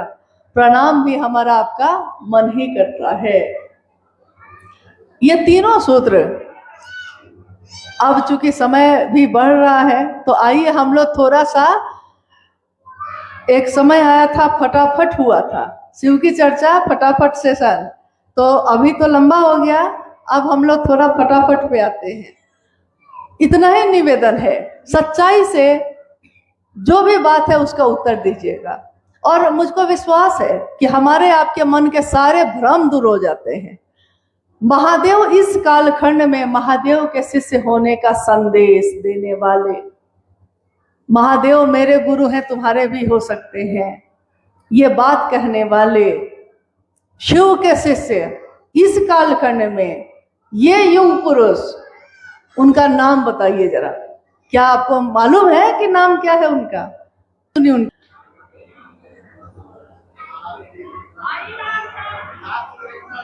हाँ ठीक, लेकिन सारे लोग नहीं बोल रहे, यानी कहीं कहीं भ्रम है क्या कि कोई और आया था क्या कहने? हम आए हो चाहे कोई और आया हो, लेकिन बात तो वो साहब की ही लेके आया था। डाक चिट्ठी साहब की ही लेके आया था। डाक भेजने वाला और जिसका पता होता है डाक पहुंचाने वाला, तो डाकिए का काम होता है संदेश लेकर पहुंचाना, खुद उसका मालिक बन जाना नहीं होता है। तो हम में से कोई भी अगर महादेव का संदेश लेके आता है, याद रखिएगा, दिखता चाहे कोई है लेकिन संदेश साहब श्री का है।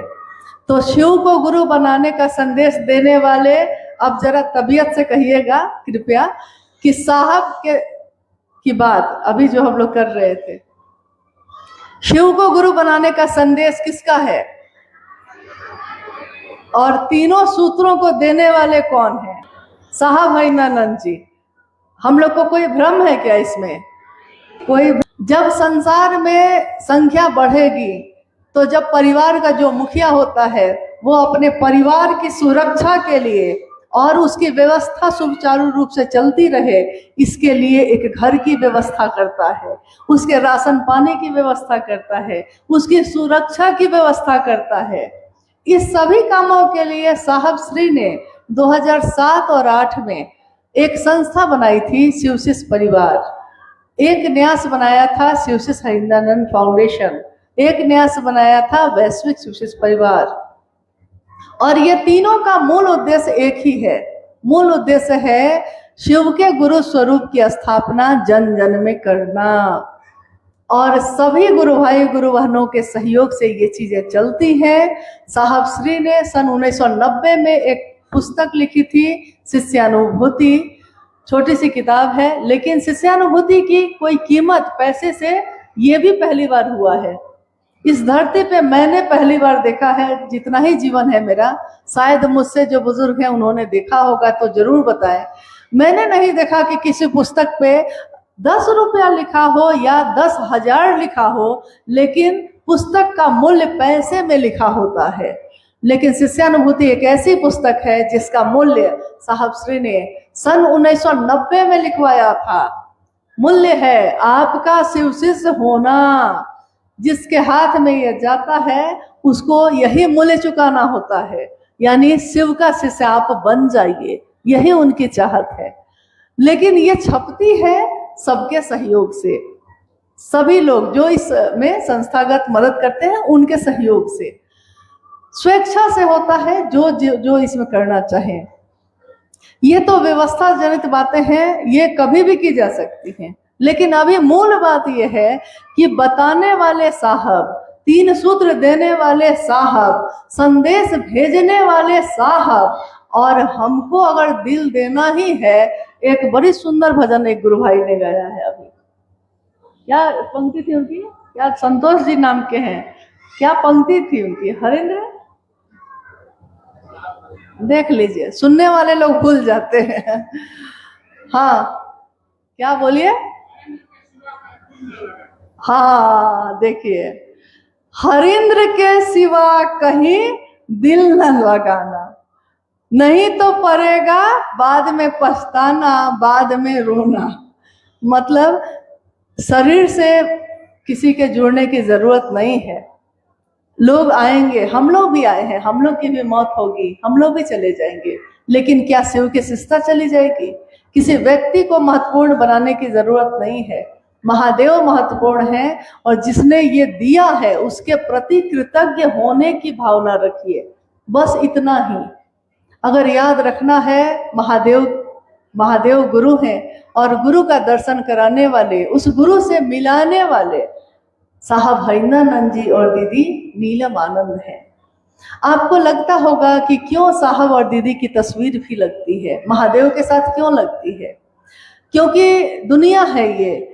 जब दुनिया में माँ गंगा भी शिव की जटाओं से उतरी थी ना, तो शिव की जटा से निकली थी तो बड़ी पवित्र, पावन, स्वच्छ, लेकिन जैसे जैसे पहाड़ों से गुजरते हुए धरती पे उतरती गई, रास्ते की गंदगियां भी शामिल होती गई हैं।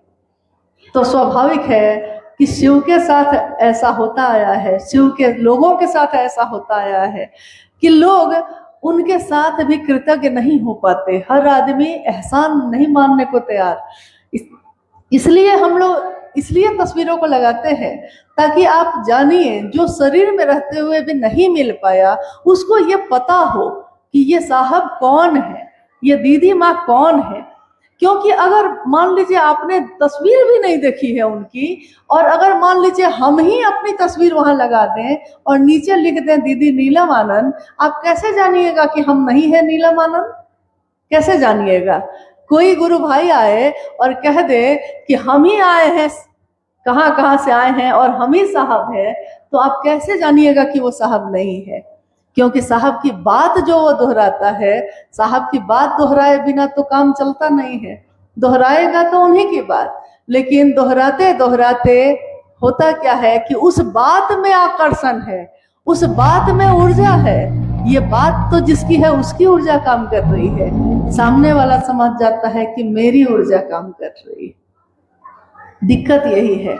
इसलिए मैं इतना ही कहूंगी कि महादेव को अपना गुरु बनाया है तो अपने जीवन का कुछ समय उनको दीजिए और एकनिष्ठ होकर दीजिए, कृतज्ञ होकर दीजिए। प्रेम का रास्ता है ये, व्यापार का रास्ता नहीं है। प्रेम का रास्ता, दिल के रिश्ते दिल से चुकाए जाते हैं, दिमाग के रिश्ते दिमाग से, तो ये रास्ता तो दिल का है, तो दिल से ही हम लोग चुकाएं इसको। और अब हम आग्रह करेंगे मन संचालक जैसे कि अगर कोई जिज्ञासा आई है, कभी भी जिज्ञासा से भागना नहीं चाहिए। कोई कुछ भी लिखकर भेज सकता है, लेकिन ये उसका विश्वास है, ये उसकी आस्था है या उसकी सोच है। हम लोग का कर्तव्य है कि उसकी सोच को या उसकी जिज्ञासा को यथासंभव, हम लोग बहुत बड़े विद्वान तो नहीं हैं, यथासंभव जो जाना है साहब से उसको बताने की कोशिश करें। कि कुछ लोग जिज्ञासा है तो चर्चा करने आते हैं, वे कहते हैं कि शिव चर्चा करते समय भजन या चर्चा में आप मात्र साहब और दीदी बोले, उसका नाम नहीं। क्या यह उचित है? चर्चा करते समय भजन या चर्चा में आप मात्र साहब और दीदी बोले, उनका नाम नहीं ले, क्या यह उचित है?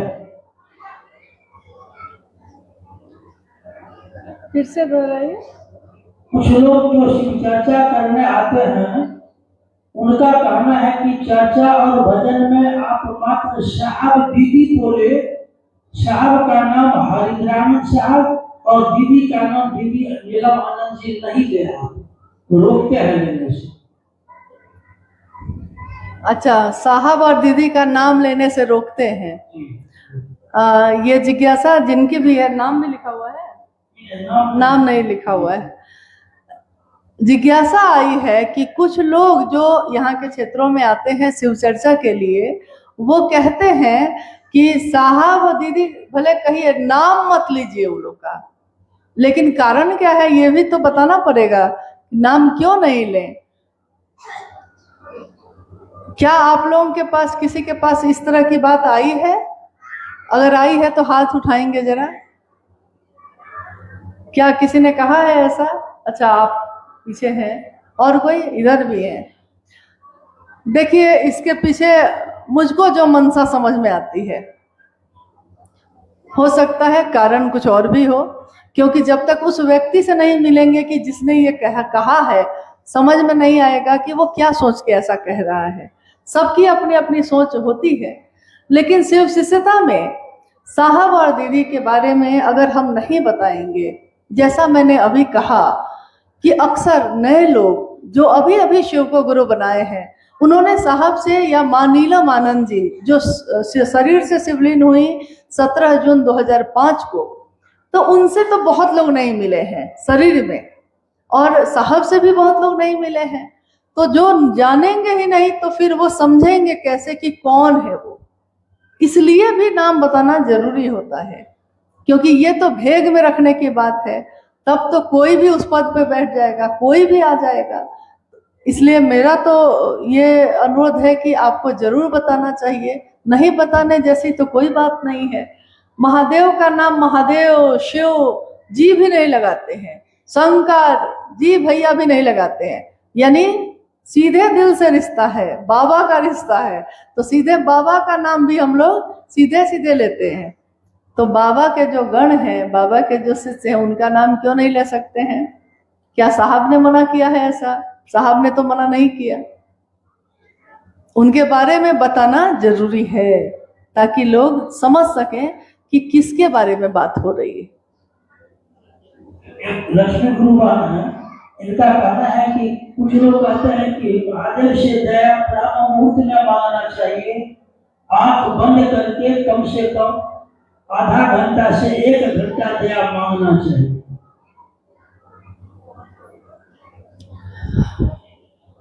जिज्ञासा तो बहुत अद्भुत है।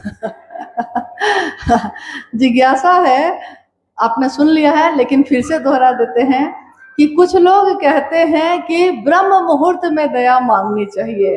ब्रह्म मुहूर्त यानी सूर्योदय से पहले का मुहूर्त, सुबह में जब सूर्योदय, अभी हल्की रोशनी जब रहती है, उस समय दया मांगनी चाहिए। और कोई कहता है कि आंख बंद करके मांगनी चाहिए, कोई कहता है कि 1 घंटा कम से कम मांगना चाहिए। दया मांगना ये मन की एक अवस्था है, शरीर की नहीं, ये मन की अवस्था है। तो मन की अवस्था में ब्रह्म मुहूर्त का क्या मतलब है? शिव पुराण जो इतना प्राचीन साहित्य है, शास्त्र है महादेव का, उसके एक संहिता में लिखा हुआ है कि जब सारा संसार धर्म से विमुख हो जाएगा, गुरु और शिष्य परंपरा भी जाती रहेगी, सही गुरुओं का अभाव हो जाएगा, पाप और अनाचार का बोलबाला हो जाएगा, तो दुनिया के सामने एक ही विकल्प बचेगा, और लिखा हुआ है उसके बाद नमः शिवाय। शिव को प्रणाम करने के सिवा दुनिया के सामने कुछ भी और नहीं बचेगा। और उसमें यह भी लिखा हुआ है कि नमः शिवाय का प्रयोग करते समय, यानी शिव को प्रणाम करने का जो तरीका है, शिव को प्रणाम करने में मन की ही अवस्था है वो भी, और महादेव से दया मांगना, महादेव की चर्चा करना या महादेव को प्रणाम करना, इन तीनों क्रियाओं को करने में न किसी राशि का, न किसी नक्षत्र का, न किसी समय के मुहूर्त का, न सुबह का, न रात का, न दिन का, न धूप का, न बारिश का, किसी भी चीज का कोई महत्व नहीं है। जब आपको सुविधा हो, जब आपका मन महादेव पे टिकता हो, किसी भी अवस्था में हो सकता है, ये आप रोटी बना रही हैं उस समय भी आपका मन शिव पे टिकता है, उस समय भी आप दया मांग सकते हैं, महादेव दया करिए। क्योंकि ये तो एक भाव है, मन की अवस्था है, इसको शरीर से क्या लेना देना। और अगर ऐसा जरूरी होता तो साहब श्री ने जरूर कहा होता या लिखा होता, लेकिन न तो शिष्यानुभूति में, न तो आओ चले शिव की ओर जो साहब का लिखा हुआ है उस पुस्तक में भी, दया, याचना और नमन, उसमें एक आलेख है। कहीं भी साहब ने ये नहीं लिखा कि किस समय करना, किस अवस्था में करना। मन ही मन अपने गुरु से दया मांगिए, किसी भी समय में आप कर सकते हैं, जब आपका मन हो, जितनी देर आपका मन हो, जितनी देर आपका मन महादेव को प्रणाम कर सकता है करे। मन हट गया फिर दूसरा काम करिए, फिर मन पे महादेव को प्रणाम का भाव आता है, फिर प्रणाम करिए। शिव की शिष्यता किसी बंधन या नियम कानून को आरोपित नहीं करती है।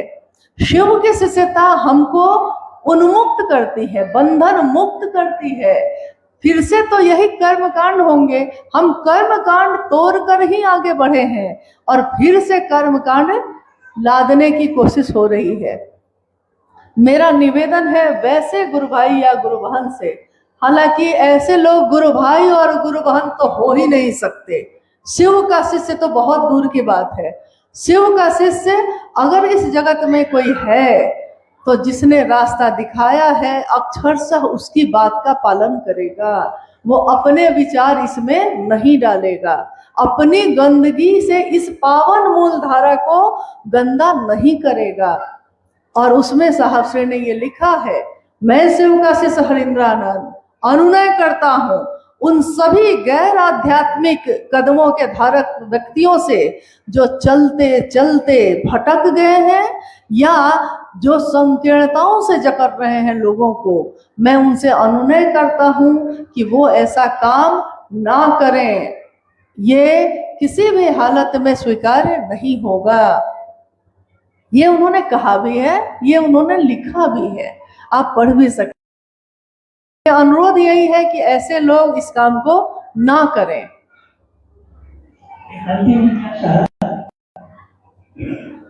एक भाई ने पूछा है कि शिव शिष्य का आचरण कैसा होना चाहिए? शिव शिष्य का आचरण कैसा होना चाहिए? आचरण मतलब समझे होंगे आप। आचरण मतलब अंग्रेजी में उसको कैरेक्टर कहते हैं। अंग्रेजी अब ज्यादा हम लोग समझते हैं, हिंदी कम समझते हैं। गांव में भी एक बार हम लोग गए हैं तो वहां भी हैप्पी मैरिज डे बोला है लोग, विवाह की शुभकामना नहीं बोला है, हैप्पी मैरिज डे। अंग्रेजी सब समझते हैं। कैरेक्टर, कैरेक्टर एक ऐसी चीज है, आचरण एक ऐसी चीज है जो आपके जीवन को बनाती है। पैसा अगर गंवा दिया है आपने तो शायद वो फिर से वापस आ जाएगा। घर अगर बेचना पड़ गया है तो दूसरा घर फिर बना लीजिएगा आप। लेकिन आचरण एक ऐसी चीज है कि अगर उसको गंवा दिया है तो फिर वो दरार रह जाती है, बन नहीं पाती फिर। लेकिन यहाँ बात हो रही है, जिज्ञासा है शिव के शिष्य का आचरण कैसा होना चाहिए। और साहब कहते हैं शिव के शिष्य का सामान्य भावाचरण भी जगत के लिए अनुकरणीय है। सामान्य भावाचरण यानी आपके प्रणाम करने का तरीका, आपके उठने, आपके बैठने, आपके चलने, आपके बात करने का तरीका, जो आपके मन में है वही आपके वचन में है कि नहीं, जो वचन में है वही आपके आचरण में है कि नहीं। तो मन में अगर महादेव है तो बोली में भी महादेव है। बोली में यानी मुख से बोलने में, वचन में महादेव है तो आचरण में भी महादेव है। बनो तो शिव, रहो तो शिव, जियो तो शिव। यानी बनना चाहते हैं तो महादेव जैसा बनिए, मिजाज को बुलंद रखिए, दूसरों को देने का शौक रखिए, खुद नहीं चाहिए कुछ, खुद आनंद में डूबे हैं।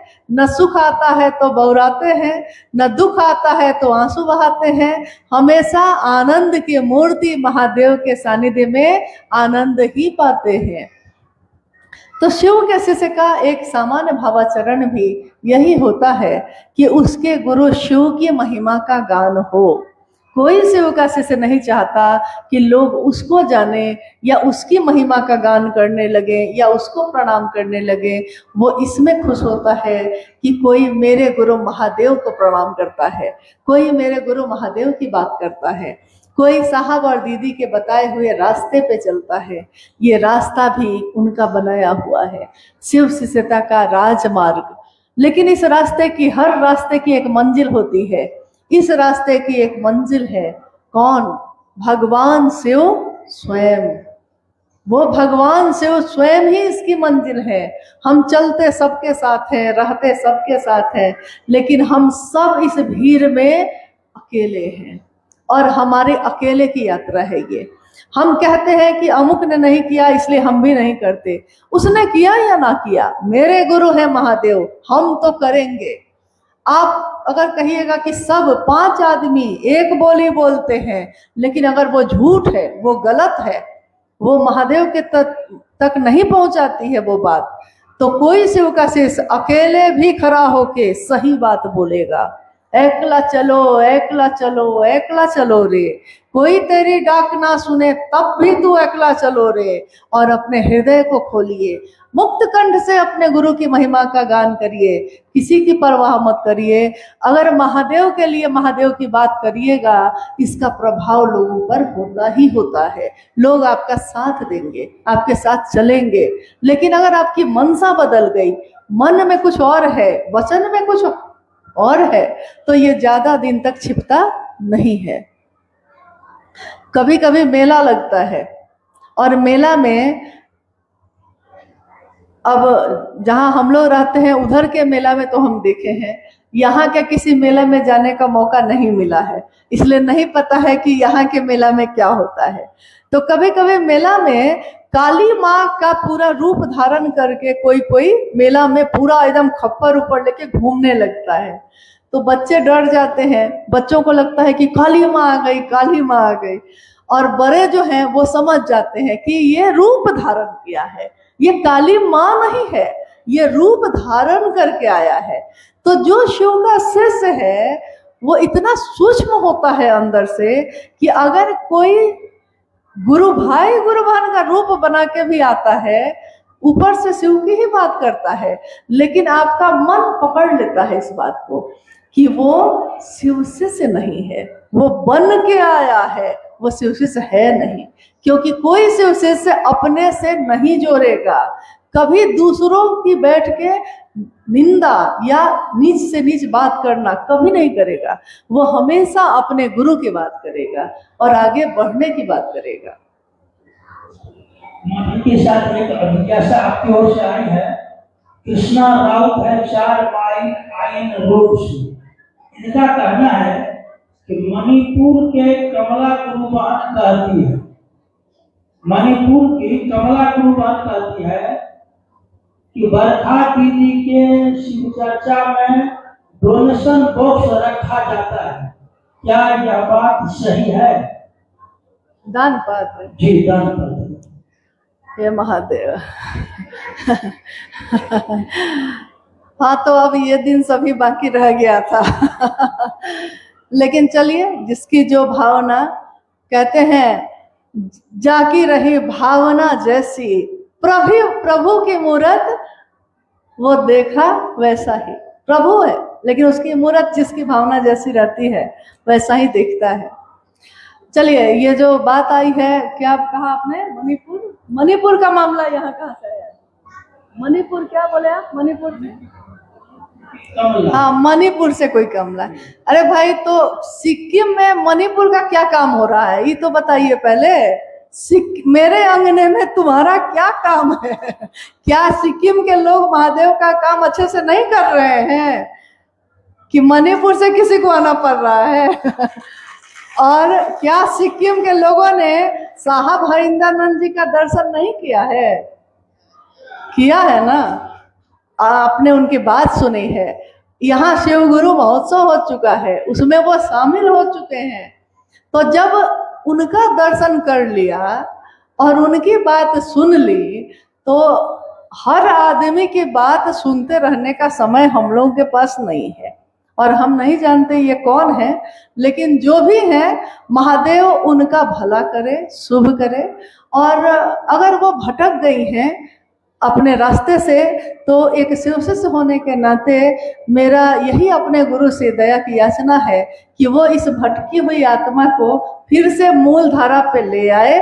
और अगर वो नहीं आए तो महादेव के शरण में रहें, महादेव उनका भला करे।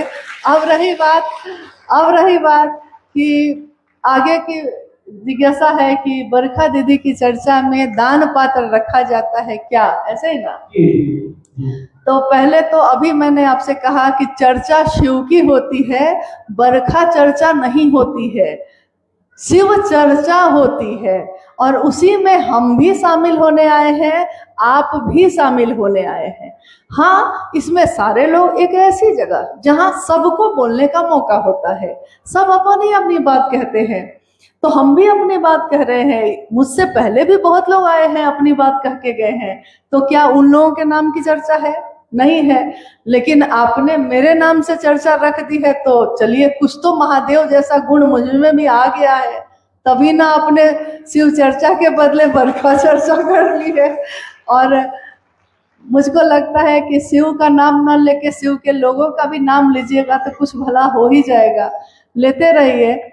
लेकिन ये जरूर हम कहेंगे कि शिव चर्चाओं में कभी भी कोई कार्यक्रम सभी गुरु भाई गुरु बहनों के सहयोग से होता है, सबके सामूहिक प्रयास से होता है और स्वेच्छा से होता है।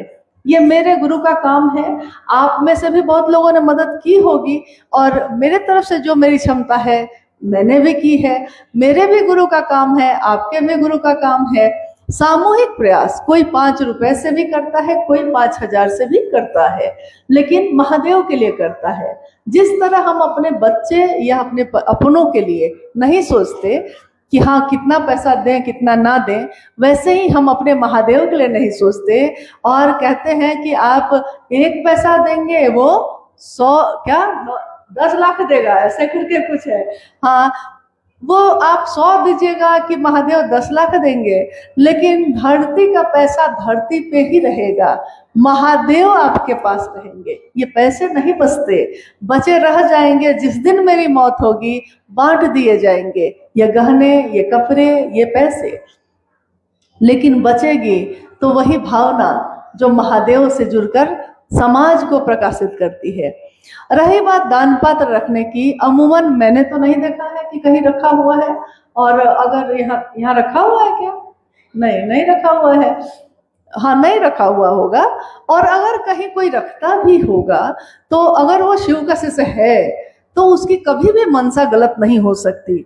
आप कहीं ना कहीं विश्वास तो करते हैं किसी पे। आप मंदिरों में जाते हैं, कितने मंदिर के बाहर लिखा रहता है ट्रस्ट, मंदिर का न्यास, मंदिर का ट्रस्ट।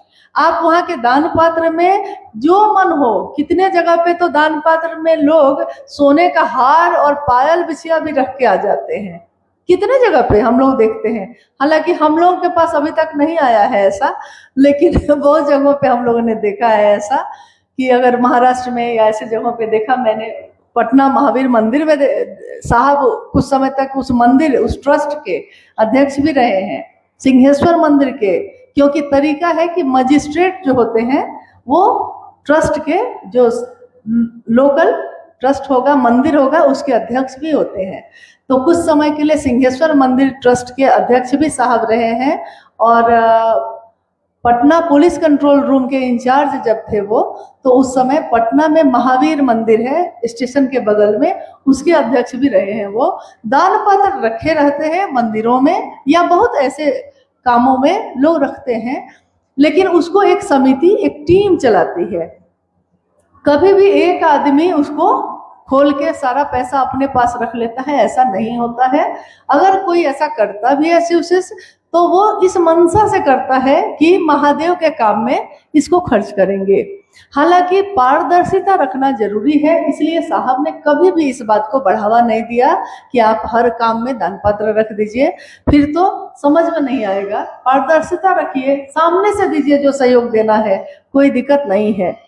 लेकिन मुझको लगता है कि आपकी भावना आपका गौरव बनती है, आत्मसम्मान जिसके मन में होता है उसका सिर हमेशा ऊंचा होता है। महादेव के लिए जिस दिन भिक्षा भी मांगने की जरूरत पड़ेगी तो मुझको मांगने में कोई संकोच नहीं। मेरे महादेव के लिए अगर भिक्षा मांगनी पड़ी तो मांगेंगे, आपसे ना मांगेंगे तो किससे मांगेंगे।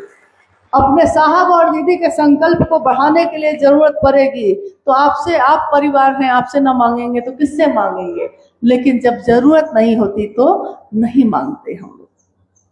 आप भी नहीं मांगते, आप भी प्रतिदिन महादेव का काम करते हैं, प्रतिदिन चंदा थोड़े ही करते हैं। प्रतिदिन तो अपने पैसे को खर्च करके भाड़ा लगा के जाते हैं, अपनी गाड़ी में तेल भरवा के जाते हैं। उसी तरह हम लोग भी जाते हैं, उसी तरह हम लोग भी यहाँ आते हैं, यहाँ से जाएंगे। हाँ, आप यहाँ का कर रहे हैं तो सब कोई ने कहा कि हम लोग आपस के सहयोग से कर लेंगे। बहुत खुशी की बात है। परिवार जब अपने पैरों पे खड़ा हो जाए, जिस दिन परिवार के लोगों को हम लोग की भी जरूरत ना पड़े, तो ये तो गौरव की बात है, ये तो खुशी की बात है, ये तो आपके लिए भी खुशी की बात है। तो अभी तक तो ऐसा नहीं हुआ है, यहाँ कुछ दिखा नहीं हमको ऐसा। देखिए, किसी को कुछ कहना होता है तो वो कहेगा ही, और जो कुछ भी नहीं करता है वही कहता भी है।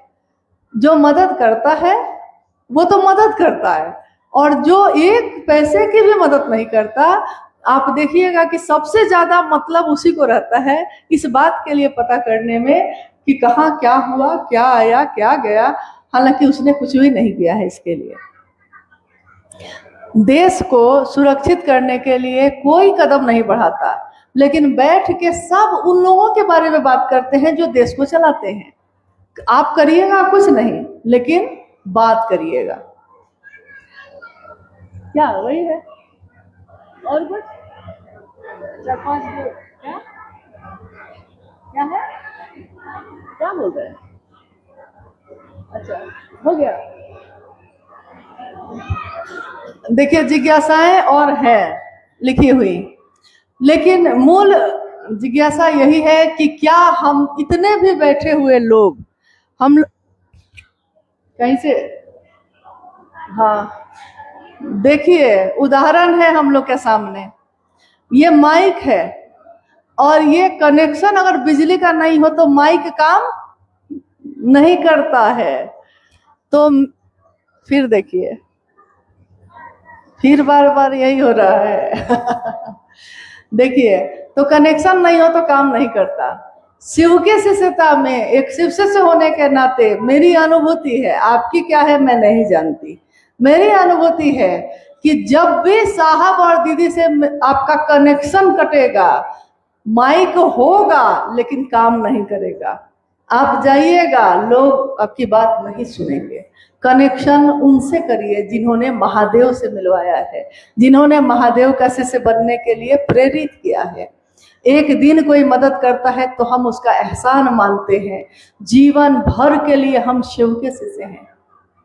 ये मामूली बात नहीं है, ये साधारण बात नहीं है। जिस बात को आज हम साधारण समझते हैं, ये साधारण है ही नहीं। आप खुद अकेले में बैठिएगा, आज ही जब अपने घर को लौटिएगा, 5 मिनट के लिए अकेले में खुद अपने साथ बैठिएगा और सोचिएगा, महादेव को गुरु मानने से पहले मैं कौन थी, क्या थी, और महादेव को गुरु मानने के बाद मेरा अंतर मन कितना बदला है। शरीर तो वही है, लेकिन वो बदल गया जो पहले था। अब वो नहीं है। वो किसी का अशुभ नहीं सोचता, वो किसी का अहित नहीं चाहता, वो किसी के लिए बुरा नहीं बोलता, वो सबके लिए शुभकामना देता है। लोग दरवाजा बंद कर सकते हैं किसी के लिए। साहब ने कहा एक बार, गीत की पंक्तियां कितनी बार ऐसी हुई कि गीत के, फिल्म के गीत, उनकी पंक्तियों को भी उन्होंने उदाहरण में दिया। उन्होंने कहा कि मान लो तुम्हारा नहीं बनता किसी से, तो तुमको तो दरवाजा बंद करना चाहिए, लेकिन मैं शिव का शिष्य, मैं शिव की तरफ से हूँ, मैं अपना दरवाजा कैसे बंद करूं? कभी तो वो जीवात्मा जो भटक गई है आज, कभी तो फिर से उस रास्ते पे लौटेगी, और जब लौटेगी तो एक दरवाजा तो खुला रहना चाहिए, साहब श्री का दरवाजा तो खुला रहना चाहिए। क्योंकि कोई जब तुम्हारा हृदय तोड़ दे, तड़पता हुआ जब तुम्हें छोड़ दे, तब तुम मेरे पास आना प्रिय, मेरा दर खुला है, खुला ही रहेगा तुम्हारे लिए। अभी तुमको मेरी जरूरत नहीं, साहब कह रहे हैं, हम दोहरा रहे हैं सिर्फ, अभी तुमको मेरी जरूरत नहीं, बहुत चाहने वाले मिल जाएंगे। अभी रूप का एक दरिया हो तुम, चल रहे हैं, बोल रहे हैं, सुना रहे हैं, अभी रूप का एक दरिया हो तुम, कमल जितने चाहोगे खिल जाएंगे। लेकिन एक दिन ऐसा आएगा जब दर्पण भी तुम्हें डराने लगे, जवानी भी दामन छुराने लगे, तब तुम मेरे पास आना प्रिय, मेरा दर खुला है, खुला ही रहेगा तुम्हारे लिए। साहब श्री ने कहा, मैं उन सभी के लिए अपने दरवाजे खोल के रखता हूँ। कब वो आएगा, कब महादेव की तरफ चलेगा, भटक गया है, समझ नहीं रहा, किसी दिन तो समझेगा। सही की, सच्चाई की अपनी ताकत होती है, सूरज की रोशनी की अपनी एक तेज उसमें होता है। सूरज की रोशनी गहरे अंधेरे को भी दूर कर देती है। कमरे में अंधेरा हो और एक जगह कहीं छिद्र हो, उससे सूरज की रोशनी प्रवेश करती है और कमरे की हर चीज साफ साफ दिखाई देती है। हमारा आपका मन उस शिव के प्रकाश से प्रकाशित होता रहे और सही को सही और गलत को गलत कहने का भी हिम्मत होना चाहिए।